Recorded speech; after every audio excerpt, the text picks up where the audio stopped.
മലപ്പുറം കൊണ്ടോട്ടി പെരിയമ്പലത്ത് വാഹനാപകടത്തിൽ മരണമടഞ്ഞ രണ്ടുപേരെയും തിരിച്ചറിഞ്ഞു. ട്രാവലർ ഡ്രൈവർ പാലക്കാട് വടുവന്നൂർ സ്വദേശി രാജേഷ്, തീർത്ഥാടകയായ 60-കാരി രമണി എന്നിവരാണ് മരിച്ചത്. പാലക്കാട് നിന്നും കൊട്ടിയൂരിലേക്ക് പോയ സംഘം മടങ്ങി വരുമ്പോഴായിരുന്നു അപകടം. അപകടത്തിൽ പരിക്കേറ്റ 15 പേർ കോഴിക്കോട് മെഡിക്കൽ കോളേജ് ആശുപത്രിയിൽ ചികിത്സയിലാണ്.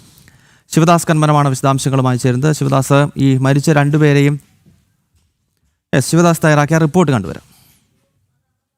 അതെ, തീർച്ചയായും വളരെ ദുഃഖകരമായ ഒരു വാർത്ത തന്നെയാണ് ഇന്ന് പുലർച്ചെ മലപ്പുറം ജില്ലയിലെ കൊണ്ടോട്ടിക്കടുത്ത് പെരിയമ്പലം എന്ന സ്ഥലത്ത് ഉണ്ടായിരിക്കുന്നത്. ഒരു വലിയ അപകടം തന്നെ സംഭവിച്ചിരിക്കുന്നു. കൊട്ടിയൂർ അമ്പലത്തിൽ നിന്നും കണ്ണൂരിലാണ് കൊട്ടിയൂർ ക്ഷേത്രം. അവിടെ കൊട്ടിയൂർ ക്ഷേത്രത്തിൽ തീർത്ഥാടനം കഴിഞ്ഞ് ദർശനം കഴിഞ്ഞ് മടങ്ങി വരുന്ന തീർത്ഥാടക സംഘം സഞ്ചരിച്ച ട്രാവലറാണ് ഇപ്പോൾ അപകടത്തിൽപ്പെട്ടിരിക്കുന്നത്. പുലർച്ചെ ഏകദേശം 1 മണിയോടുകൂടി മറ്റൊരു ലോറിയെ ഇടിക്കുകയായിരുന്നു. ഒരു ടിപ്പർ ലോറിയെ ഇടിച്ചാണ് ഇത്തരത്തിൽ ഒരു അപകടം ഉണ്ടായിരിക്കുന്നത്. അപകടത്തിൽ 2 മരണം സംഭവിച്ചിരിക്കുന്നു. ഈ ടെമ്പോ ട്രാവലർ ഡ്രൈവർ കൂടിയായ പാലക്കാട് സ്വദേശിയായ രാജേഷ്, അതോടൊപ്പം തന്നെ പാലക്കാട് വടുവന്നൂർ സ്വദേശിയായ 60 വയസ്സുകാരി രമണി എന്നീ 2 പേരാണ് മരിച്ചിരിക്കുന്നത്. 15 പേർക്ക് ഈ അപകടത്തിൽ പരിക്കേറ്റിട്ടുണ്ട്. ഈ 15 പേരും ഇപ്പോൾ കോഴിക്കോട് മെഡിക്കൽ കോളേജ് ആശുപത്രിയിൽ ചികിത്സയിലാണ്. അവരുടെ ആരോഗ്യനില നിലവിൽ തൃപ്തികരം എന്നുള്ളത് തന്നെയാണ് നമുക്ക്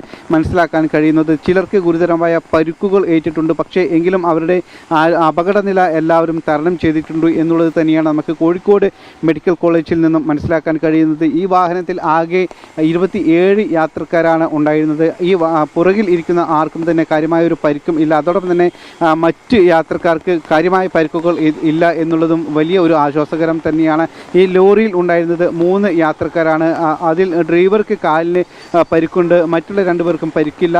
ഇതൊക്കെ വലിയൊരു ആശ്വാസകരമായ കാര്യം തന്നെയാണ്. എങ്കിലും അപകടത്തിൽ 2 മരണം സംഭവിച്ചു എന്നുള്ളത് ദുഃഖകരമായ ഒരു ഒരു ദുഃഖകരം തന്നെയാണ് എന്നുള്ളതാണ്. പ്രത്യേകിച്ച് ഈ അർദ്ധരാത്രിയിൽ ശക്തമായ മഴ ഒക്കെ ഇവിടെ പെയ്തിരുന്നു. ഈ മഴയും ഒരു കാരണമാണ് ഈ അപകടത്തിന്. അതോടൊപ്പം തന്നെ ഡ്രൈവർ ഒരു പക്ഷേ ചെറിയ രീതിയിൽ മയങ്ങിപ്പോയതാകാം അപകടത്തിന് കാരണമായത് എന്നുള്ളതാണ് ഇപ്പോൾ ഈ ട്രാവലറിൽ സഞ്ചരിച്ചിരുന്ന ആളുകൾ തന്നെ പറയുന്നത്. പക്ഷേ ആർക്കും കൃത്യമായി ഒന്നും മനസ്സിലായിട്ടില്ല. അപ്രതീക്ഷിതമായി പെട്ടെന്നാണ് ഇത്തരത്തിൽ ഒരു അപകടം സംഭവിച്ചത്. അതുകൊണ്ട് തന്നെ ഇത് എങ്ങനെ സംഭവിച്ചു എന്നുള്ളത് വളരെ വ്യക്തമായി ഇപ്പോഴും മനസ്സിലാക്കാൻ കഴിഞ്ഞിട്ടില്ല. പ്രാഥമികമായി നമ്മൾ മനസ്സിലാക്കുന്നത് ഡ്രൈവർ മയങ്ങിപ്പോയതാകാം കാരണം എന്നുള്ളതാണ്. ഈ അപകടം നടന്ന സമയത്ത് തന്നെ ഇതുവഴി പോയ വാഹനം നിർത്തി അതിൽ നിന്നും ആളുകൾ ഇറങ്ങി പെട്ടെന്ന് തന്നെ രക്ഷാപ്രവർത്തനമൊക്കെ സജീവമായി തന്നെ നടത്തി. അതുകൊണ്ട് തന്നെയാണ് പെട്ടെന്ന് തന്നെ ആംബുലൻസ് ഒക്കെ വിളിച്ചു വരുത്തി പെട്ടെന്ന് ആളുകളെ ആദ്യം കോഴിക്കോടുള്ള മിംസ് ആശുപത്രിയിലും പിന്നീട് അവിടെ നിന്നും കോഴിക്കോട് മെഡിക്കൽ കോളേജ് ആശുപത്രിയിലേക്കും പ്രവേശിപ്പിക്കാൻ കഴിഞ്ഞു എന്നുള്ളതും ആ സമയത്ത് വലിയ ആശ്വാസകരമായ ഒരു കാര്യം തന്നെയാണ്. എന്തായാലും ഈ അപകടത്തിൽ